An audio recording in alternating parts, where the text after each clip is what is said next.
الحمد لله نحمده ونستعينه ونستغفره ونؤمن به ونتوكل عليه ونعوذ بالله من شرور أنفسنا ومن سيئات أعمالنا من يهده الله فلا مضل له ومن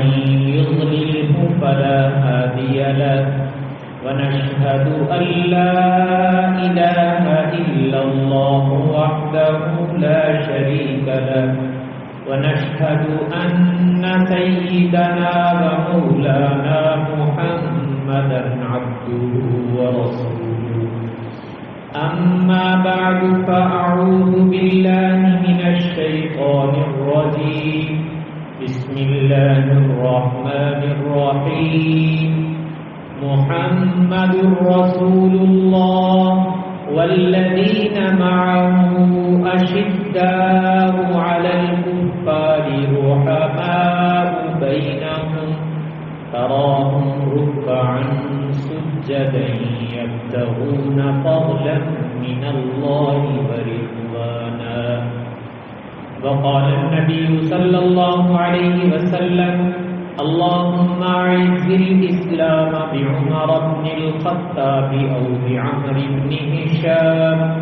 صدق الله وصدق رسوله النبي الكريم ونحن على ذلك من الشاهدين والشاكرين والحمد لله رب العالمين اللهم صل على سيدنا محمد النبي الأمي وعلى آله وأصحابه وسلم تسليما كثيرا كثيرا يا رب صل وسلم دائما أبدا على حبيبك خير الخلق كلهم. گزشتہ جمعے سیدنا عثمان رضی اللہ تعالیٰ عنہ کا تذکرہ چل رہا تھا کیونکہ 18 ذی الحجہ ان کی یوم شہادت تھا اور یقیناً اللہ تعالیٰ نے ان کو بڑے مقامات سے نوازا تھا جسے ہم بیت رضوان کہتے ہیں،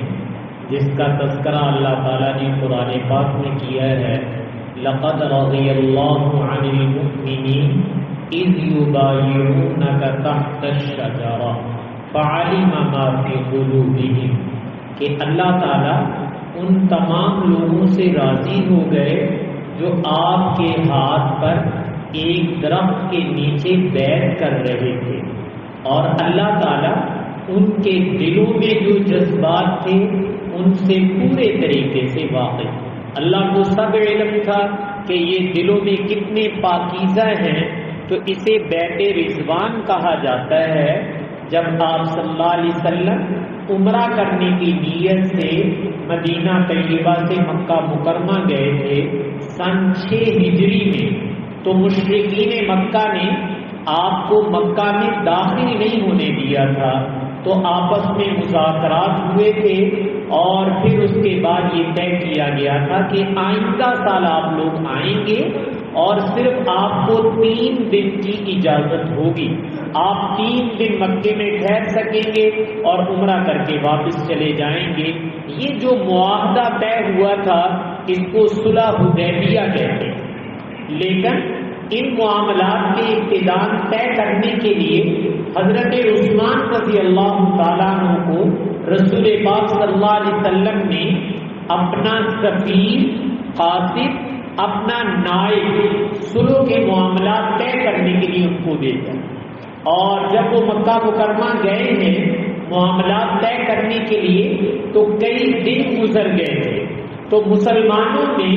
یہ شہرت ہو گئی تھی کہ نعوذ باللہ حضرت عثمان کو ان لوگوں نے شہید کر دیا. تو آپ صلی اللہ علیہ وسلم تک بھی جب یہ اطلاع پہنچی تو آپ نے ان صحابہ کرام سے اپنے ہاتھ پر بیعت لی تھی کہ اگر انہوں نے حضرت عثمان کو شہید کیا ہے تو ہم بدلہ لیے بغیر نہیں جائیں گے. تو صحابہ کرام نے آپ کے ہاتھ پر بیعت کی، اور آخر میں رسول پاک صلی اللہ علیہ وسلم نے اپنا ایک ہاتھ اپنے دوسرے ہاتھ پہ رکھ کے کہا تھا کہ یہ عثمان کی طرف سے میں خود بیعت کرتا ہوں۔ تو رسول پاک صلی اللہ علیہ وسلم نے اس بیعت رضوان میں حضرت عثمان کو شریک فرمایا، لیکن بعد میں جب پتہ چلا کہ نہیں ایسی کوئی بات نہیں، حضرت عثمان معاملات طے کر کے واپس تشریف لائے تھے۔ جب آپ وہاں مکہ مکرمہ میں گئے ہیں تو آپ کا خاندان وہاں موجود تھا، چچا زاد بھائی جو ابھی اسلام نہیں لائے تھے وہ وہاں تھے۔ تو مشرکین مکہ نے ایک پیشکش کی تھی، یہ کہا تھا کہ عثمان اگر آپ چاہیں تو چونکہ آپ مکے میں آ چکے ہیں تو آپ بیت اللہ کا طواف کر لو، آپ عمرہ کر لو، ہم آپ کو اجازت دیتے ہیں، اس لیے آپ کر لیں، لیکن آپ کے نبی کو اجازت نہیں ہے، وہ آئندہ سال کر سکیں گے، اس سال ہم ان کو نہیں آنے دیں گے۔ جب ان لوگوں نے یہ پیشکش کی اور ساتھ یہ بتایا کہ حضور پاک صلی اللہ علیہ وسلم کو اجازت نہیں ہوگی، تم کر لو، تمہیں ہم اجازت دیتے ہیں، تو حضرت عثمان رضی اللہ تعالیٰ عنہ نے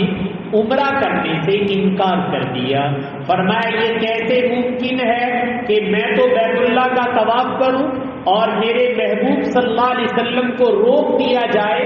میں ان کے بغیر بیت اللہ کا طواف نہیں کروں گا، ان کے بغیر میں عمرہ ادا نہیں کروں گا۔ اگر ان کو اجازت دو گے تو عثمان بھی ان کے ساتھ مل کر عمرہ کرے گا، اور اگر تم میرے نبی کو اجازت نہیں دیتے تو عثمان بھی کبھی بھی ان کے بغیر اکیلے عمرہ نہیں کر سکتا۔ یہ حضرت عثمان رضی اللہ تعالیٰ عنہ کی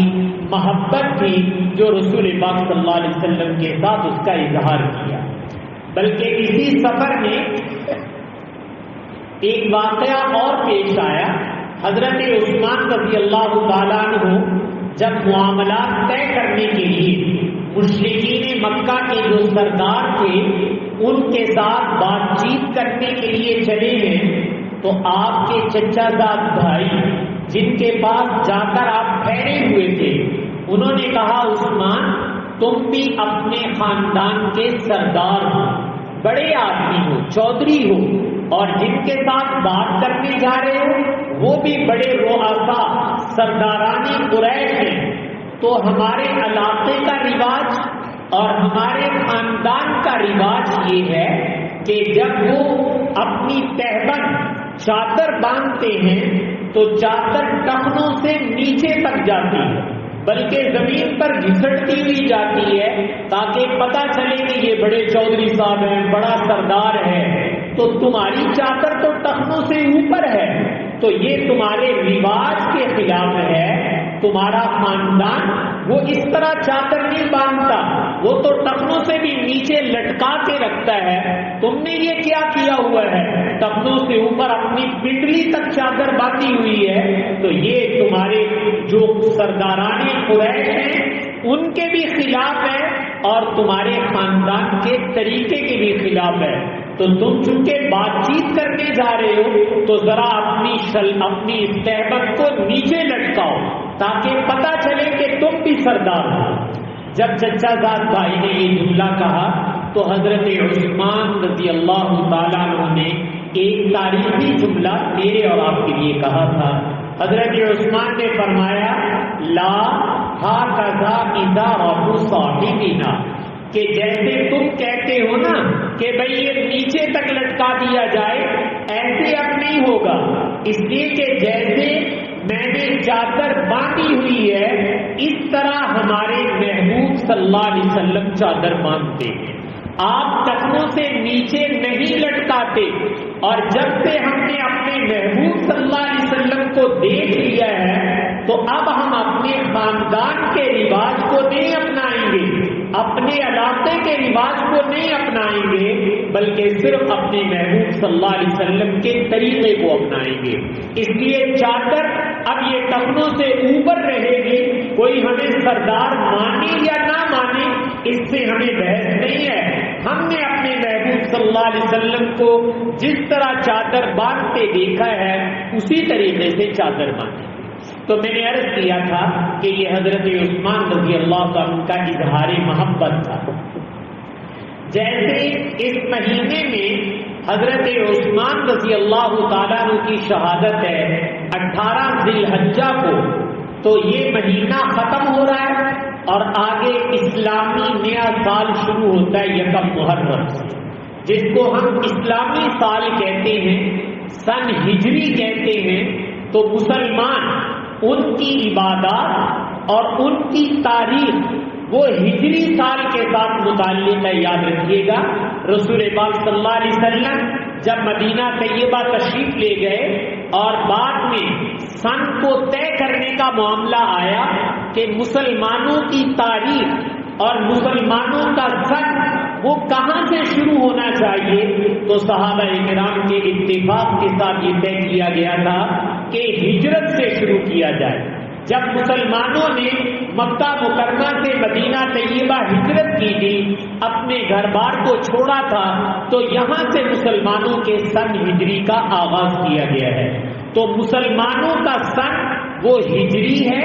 اور میں نے کہا کہ اسلامی احکامات وہ انہی اسلامی مہینوں کے ساتھ متعلق ہوتے ہیں۔ جیسے آپ عید الفطر کہتے ہیں، عید الاضحیٰ کہتے ہیں، حج کہتے ہیں، رمضان کہتے ہیں، اور دیگر احکامات ہیں، تو وہ اسلامی مہینے جنہیں آپ چاند کے لحاظ سے کہتے ہیں ان مہینوں کے ساتھ متعلق ہے۔ اس لیے بحیثیت مسلمان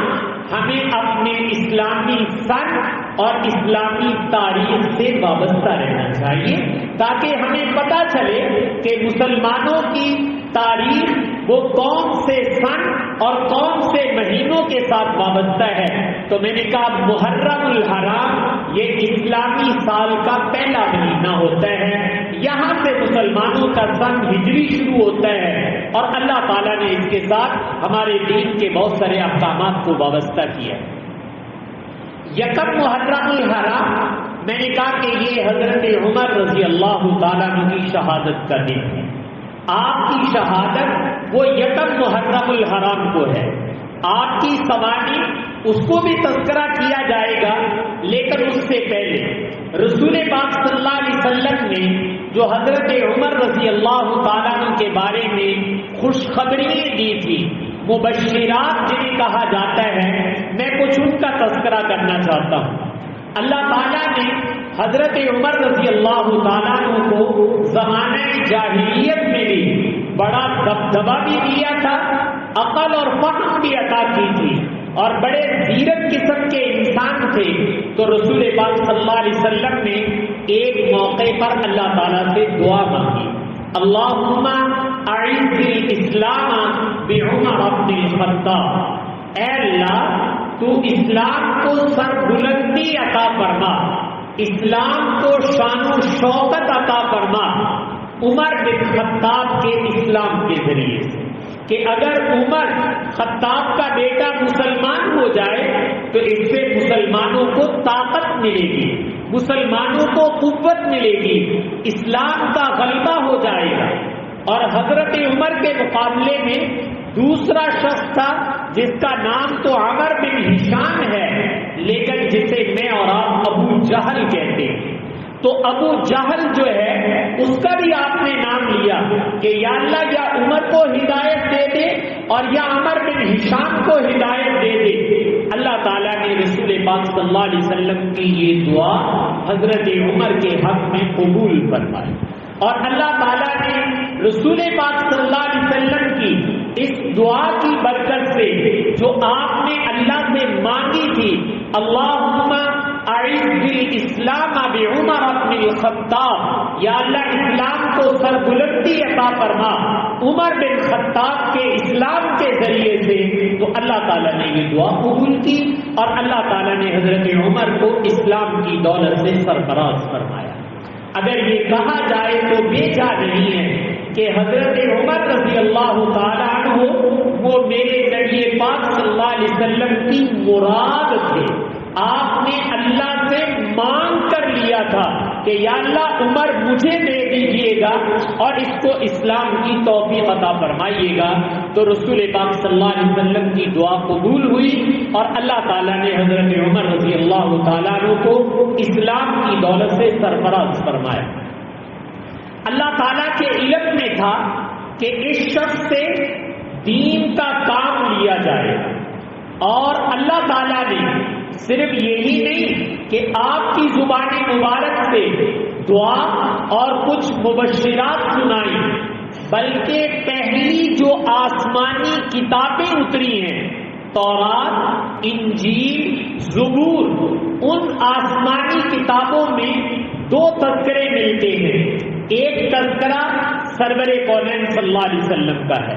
نبی آخر الزمان خاتم النبیین، آپ کا تذکرہ اللہ نے پہلی آسمانی کتابوں میں کیا اور اتنا زیادہ کیا کہ قرآن کہتا ہے یعرفونہ کما یعرفون ابناءہم، کہ رسول پاک صلی اللہ علیہ وسلم کا تذکرہ پہلی آسمانی کتابوں میں اتنا زیادہ تھا کہ یہود و نصارہ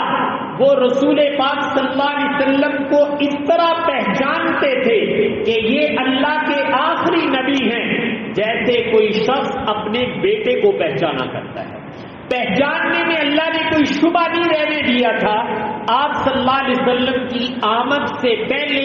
اللہ نے آسمانی کتابوں میں رسول پاک صلی اللہ علیہ وسلم کا اتنا ذکر خیر کیا، اتنی علامات بتائیں، اتنی نشانیاں بتائیں کہ قرآن کہتا ہے اہل کتاب سے پوچھ کر دیکھو جو ان میں سے صحیح لوگ ہیں وہ تمہیں بتائیں گے کہ ہم تو حضور کو اس طرح پہچانتے جیسے کوئی اپنے بیٹے کو پہچانتا ہے. یعنی حضور کی پہچان میں کوئی شبہ نہیں رہنے دیا. ایک تعارف، اس کے ساتھ حضور کا ایک تعارف اور بھی کرایا گیا، وہ یہ کہ جیسے رسول پاک صلی اللہ علیہ وسلم کا تذکرہ آسمانی کتابوں میں موجود ہے، آپ کے خلفائے اربع حضرت ابوبکر، حضرت عمر، حضرت عثمان، سیدنا علی المرتضی رضی اللہ تعالی عنہ، ان کا تذکرہ بھی پہلی آسمانی کتابوں میں اللہ نے کیا کہ میرے نبی ہوں گے اور ان کے یہ چاروں خلفاء ہوں گے. تو میں نے کہا پہلی آسمانی کتابوں میں ان حضرات کا تذکرہ بھی موجود ہے. ایک بات میں عرض کر دیتا ہوں، حضرت عمر رضی اللہ تعالیٰ عنہ زمانہ جاہلیت میں جبکہ رسول پاک صلی اللہ علیہ وسلم نے ابھی نبوت کا اظہار نہیں کیا تھا، نبوت کا دعویٰ نہیں کیا تھا، تو ابھی تو کسی کو پتہ بھی نہیں تھا کانوں کان کہ حضور اللہ کے آخری نبی بننے والے ہیں. حضرت عمر اپنے ایک تجارتی سفر میں ملک شام گئے جہاں بیت المقدس ہے، تو وہاں جا کر اپنا کوئی تجارتی کام تھا، کاروبار وہ کرتے رہے. اس زمانے میں قافلے بن کر جاتے تھے، تو وہ قافلہ واپس آنے لگا تو حضرت عمر کا ابھی کام رہتا تھا، تو آپ نے فرمایا تم چلے جاؤ، میں 1-2 دن میں کام نمٹا کر پیچھے آ کر مل جاؤں. تو آپ عیسائیوں کے ایک گرجا گھر، ایک ان کی عبادت کی جو جگہ ہے وہاں ٹھہرے ہوئے تھے، بیٹھے ہوئے مسافر ہیں جیسے ہمارے ہاں مسافر کبھی مسجد میں آ کر بیٹھ جاتے ہیں، تو ان کے گرجا گھر اور عبادت خانے میں آپ بیٹھے ہوئے. تو ان کا جو پوپ اور پادری ہے اس نے دیکھا ایک مسافر آدمی ہے اور کوئی جانتا نہیں ہے، تو اس نے حضرت عمر سے کہا کہ بھئی یہاں بیٹھے ہوئے ہو، ایک کام کرو، یہ مٹی پڑی ہوئی ہے یہ ساری اٹھا کر باہر نکالو. تو حضرت عمر نے فرمایا کہ بھئی میں تمہارا کون سا نوکر ہوں کہ تم مجھے آرڈر کر رہے ہو کہ یہ مٹی اٹھا کر باہر کرو. تو اس نے کہا نہیں تمہیں اٹھانی پڑے گی، نہیں اٹھاؤ گے تو میں تمہیں اندر بند کر دوں گا. اس نے باہر سے گیٹ کا تالا لگا دیا اور عمر کو اندر بند کر دیا اور خود چلے گئے. اور کچھ دیر کے بعد واپس آئے تو دیکھا اور عمر اسی طرح بیٹھے ہوئے، تو آ کر اس نے ڈانٹنا اور ڈانٹ ڈپٹ شروع کر دی کہ بھئی تم نے یہ مٹی کیوں نہیں اٹھائی. تو حضرت عمر کو غصہ آیا، جو کسی کئی وغیرہ پڑی ہوئی تھی حضرت عمر نے وہ اٹھائی اور اس کے سر پہ دے ماری، اور جب اس کے سر پہ ماری تو وہ تو بڑی ڈھیر ہو گیا، مر گیا. تو حضرت عمر رضی اللہ تعالیٰ عنہ جلدی سے وہاں سے نکل کھڑے ہوئے کہ یار بندہ مر گیا، یہ تو مجھے گرفتار کر لیں گے، تو یہاں سے نکل جانا چاہیے۔ تو حضرت عمر وہاں سے بھاگ کھڑے ہوئے۔ اب جلدی سے نکلے ملک شام سے، اور بھاگتے بھاگتے جب سانس پھولا تو کہیں آرام کرنے کے لیے ایک دیوار کے سائے میں ٹھہر گئے۔ کوئی دیوار تھی، گھر تھا، کوئی جگہ، اس کے سائے میں ٹھہر گئے۔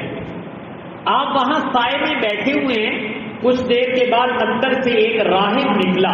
ایک اس کا پادری آیا باہر۔ اس نے آ کر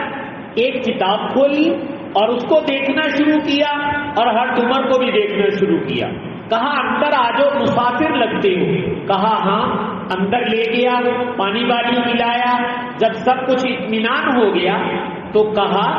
کہ میں اپنی کتاب میں جو علامات دیکھ رہا ہوں، نبی آخر الزماں آنے والے ہیں اور تم ان کے خلیفہ اور جانشین بنو گے۔ تمہاری نشانیاں ساری میری کتاب میں لکھی ہوئی ہیں اور وہ تمہارے اوپر صادق آ رہی ہیں۔ مجھے نظر آ رہا ہے کہ تم نے خلیفہ بننا ہے۔ تو ایک کام کرو، وہ کام یہ ہے کہ تم نے ملک شام کو فتح بھی کرنا ہے۔ اس علاقے میں تم فاتح بن کر آؤ گے۔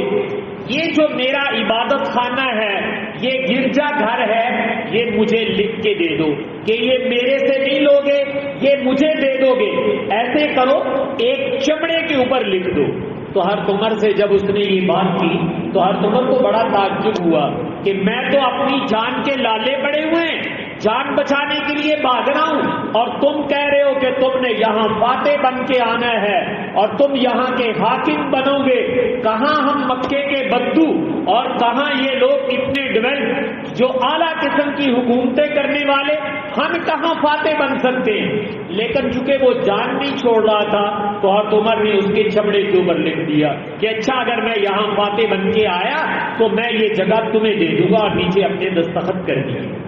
یہ دیکھیے، یہ وہ زمانہ ہے جب حضور پاک صلی اللہ علیہ وسلم نے ابھی نبوت کا اعلان نہیں کیا اور عمر اپنے کاروبار کے لیے آئے ہوئے ہیں، لیکن وہ اس وقت اپنی آسمانی کتابوں میں پڑھ کر پہچان گئے کہ یہ شخص نبی آخر الزمان کا خلیفہ بنے گا اور یہ ملک شام کا فاتح بنے گا۔ تو اللہ تعالیٰ نے پہلی آسمانی کتابوں میں جیسے رسول پاک صلی اللہ علیہ وسلم کا تذکرہ کیا تھا، اسی طریقے سے آسمانی کتابوں میں آپ کے خلفائے اربعہ کا بھی تذکرہ کیا تھا۔ اور حضرت عمر کو میں نے کہا اسلام کے آغاز سے پہلے وہاں کے یہود و نصارہ وہ پہچانتے تھے کہ یہ اللہ کے آخری نبی کے خلیفہ بننے والے ہیں، اس لیے انہوں نے یہ دستاویز آپ کے ہاتھ سے لکھوائی، اور بعد میں آپ فاتح بن کر وہاں پہنچے ہیں۔ لیکن بتانا یہ چاہتا ہوں کہ اللہ تعالیٰ نے حضرت عمر کی قسمت میں یہ چیز لکھی ہوئی۔ رسول پاک صلی اللہ علیہ وسلم کے قربان جائیں، آپ نے ایک موقع پر ارشاد فرمایا تھا لو کان بعدی نبی لکان عمر، کہ اگر میرے بعد اللہ تعالیٰ نے نبوت کو جاری رکھنا ہوتا، میں اللہ کا آخری نبی ہوں، میرے بعد نبی نہیں کوئی آئے گا، اگر بالفرض میرے بعد اللہ نے نبوت کو جاری رکھنا ہوتا تو عمر اس لائق تھے کہ عمر کو میرے بعد نبی بنا دیا تھا، لیکن چونکہ میں اللہ کا آخری نبی ہوں، میرے بعد نبی کوئی نہیں آئے گا۔ یہ رسول پاک صلی اللہ علیہ وسلم نے حضرت عمر کی صلاحیت اور استعداد جو اللہ تعالیٰ نے ان کی طبیعت میں رکھی تھی اس کا تذکرہ فرمایا۔ اور ایک روایت میں آتا ہے کہ رسول پاک صلی اللہ علیہ وسلم نے فرمایا کہ خواب میں میرے پاس دودھ پیش کیا گیا اور وہ دودھ کا بڑا برتن تھا، میں نے اس کو خوب پیا، سیر ہو کر پیا اور سیراب ہو گیا، لیکن دودھ ابھی بیچ میں باقی تھا۔ تو اتنے میں عمر آئے اور میں نے وہ برتن ان کو دے دیا۔ جب ان کو دیا تو انہوں نے اس کو پینا شروع کیا اور سارا برتن جو ہے وہ پی گئے، یعنی سارا دودھ پی گئے۔ تو صحابہ کرام نے پوچھا یا رسول اللہ یہ جو آپ نے خواب دیکھا ہے کہ آپ نے دودھ پیا ہے اور آپ کا بچا ہوا آپ نے عمر کو دیا ہے اور عمر نے وہ دودھ سارا پی لیا ہے، اس کی تعبیر کیا ہے؟ یہ تو خواب ہے، خواب کی کوئی تعبیر ہوتی ہے اور نبی کا خواب تو سچا ہوتا ہے۔ تو رسول پاک صلی اللہ علیہ وسلم نے فرمایا اس خواب کی تعبیر یہ ہے کہ دودھ جو ہوتا ہے یہ علم کی نشانی ہے، اللہ تعالیٰ نے مجھے علم عطا فرمایا اور میرا جھوٹا دودھ وہ اللہ تعالیٰ نے عمر کو عطا فرمایا اور عمر وہ سارا دودھ پی گئے، تو اس کا مطلب یہ کہ اللہ تعالیٰ میرا علم جو ہے وہ عمر کو عطا فرمایا۔ تو اللہ تعالیٰ نے رسول پاک صلی اللہ علیہ وسلم کا جو علم مبارک تھا وہ حضرت عمر کو اس میں سے بہت بڑا حصہ ملا، بلکہ جب آپ کا انتقال ہوا ہے تو حضرت عبداللہ ابن مسعود رضی اللہ تعالیٰ عنہ فرمانے لگے، حالانکہ خود بہت بڑے عالم تھے، فرمایا کہ عمر اس امت کے علم کے اگر 10 حصے کیے جائیں تو 9 حصے آج عمر اپنے سینے میں لے کر دنیا سے چلے گئے۔ یعنی اتنا بڑا علم جو ہے وہ رسول پاک صلی اللہ علیہ وسلم سے حضرت عمر رضی اللہ تعالی نے حاصل کیا تھا۔ تو رسول پاک صلی اللہ علیہ وسلم نے آپ کے علم کی بھی گواہی دی، آپ کی صلاحیت کی بھی گواہی دی اور آپ کے تدین کی بھی گواہی دی۔ ایک موقع پر آپ نے فرمایا کہ لوگ خواب میں دیکھ رہا ہوں، میرے سامنے لوگ لائے جا رہے ہیں اور ان کو قمیص پہنائی جا رہی ہے، کسی کی سینے تک، کسی کی پیٹ تک، کسی کی رانوں تک، کسی کی گھٹنوں تک، لیکن جب عمر میرے سامنے لائے گئے اور اس کو جو قمیص پہنائی گئی وہ اس کے پاؤں تک جا رہی تھی، اتنی لمبی قمیص اس کو پہنائی گئی جو پاؤں تک پہنچ گئی۔ تو صحابہ اکرام نے یہاں بھی پوچھا یا رسول اللہ یہ جو آپ نے خواب دیکھا ہے کہ عمر کو جو قمیص پہنائی گئی ہے وہ پاؤں تک جا رہی ہے، اس خواب کی تعبیر کیا ہے؟ تو آپ صلی اللہ علیہ وسلم نے فرمایا کہ یہ جو قمیص پہنائی جا رہی تھی یہ ان کا دین تھا۔ ہر آدمی دین میں کہاں تک جاتا ہے؟ تو فرمایا میرے عمر کو جو قمیص پہنائی گئی وہ پاؤں تک پہنچ گئی، جس کا مطلب یہ ہے کہ میرا عمر سر سے لے کر پاؤں تک دین میں ڈوبا ہوا، یعنی دین کا رنگ اس کے سر سے لے کر پاؤں تک چڑھ جائے گا، یہ پورا کا پورا دین کے اندر ڈوب جائے گا، یہ ان کے تدین کی علامت ہے۔ تو آپ صلی اللہ علیہ وسلم نے حضرت عمر کے اس دیندار ہونے کی گواہی بھی اپنی ایک خواب کے ذریعے سے دی اور آپ کے علم کی گواہی بھی رسول پاک صلی اللہ علیہ وسلم نے اپنے خواب کے ذریعے سے دی، جس سے پتہ چلتا ہے کہ آپ نے جو دعا مانگی تھی اے اللہ اسلام کو دنیا میں سر بلند کر دے بے عمر ابن الخطاب، عمر بن خطاب کے مسلمان ہونے کے ذریعے سے، نبی یقیناً ان جیسا دور اندیش کائنات میں کوئی نہیں ہو سکتا۔ تو آپ نے اس دور اندیشی سے پہچان لیا تھا کہ اللہ تعالیٰ میرے اس صحابی اور میرے اس امتی کے ذریعے سے اسلام کی سربلندی کا کام لیں گے، اور اللہ تعالیٰ نے واقعتاً حضرت عمر سے وہ کام لیا کہ اسلام پوری دنیا کے کناروں تک اگر پہنچا ہے تو وہ حضرت عمر رضی اللہ تعالیٰ عنہ کے ذریعے سے پہنچا۔ اور مورخین جو غیر مسلم مورخین ہیں وہ یہ لکھنے پر مجبور ہو گئے کہ اگر دنیا میں ایک عمر اور آ جاتا تو دنیا میں سوائے اسلام کے کوئی اور مذہب دنیا میں باقی نہ رہتا۔ تو اللہ تعالیٰ نے یہ صلاحیتیں بھی میں نے کہا حضرت عمر کو عطا فرمائی تھی، اور آپ کے تاریخی کارنامے وہ پڑھنے کے لائق ہیں کہ آپ نے حکومت کس طرح چلائی اور مسلمانوں کے معاملات کو کس طرح نمٹایا۔ اگر کوئی آدمی ایک بہترین انداز میں حکمرانی کرنا چاہتا ہے تو آج مغربی دنیا بھی حضرت عمر کو فالو کرتے ہیں کہ اگر کسی نے بہترین حکمران بننا ہو تو اس کے لیے آئیڈیل شخصیت دنیا میں حضرت عمر رضی اللہ تعالیٰ عنہ کی ہے۔ اور یہ ہیرا اللہ تعالیٰ نے میرا اور آپ کا مقدر بنایا ہے، ہمیں بھی ان کی تعریف اور سنوارنے سے وابستگی رکھنی چاہیے، اپنی نسل نو کو بھی اس کے ساتھ وابستہ کرنا چاہیے۔ حق تعالیٰ سے دعا ہے کہ حق تعالیٰ مجھے آپ کو عمل کرنے کی توفیق دے۔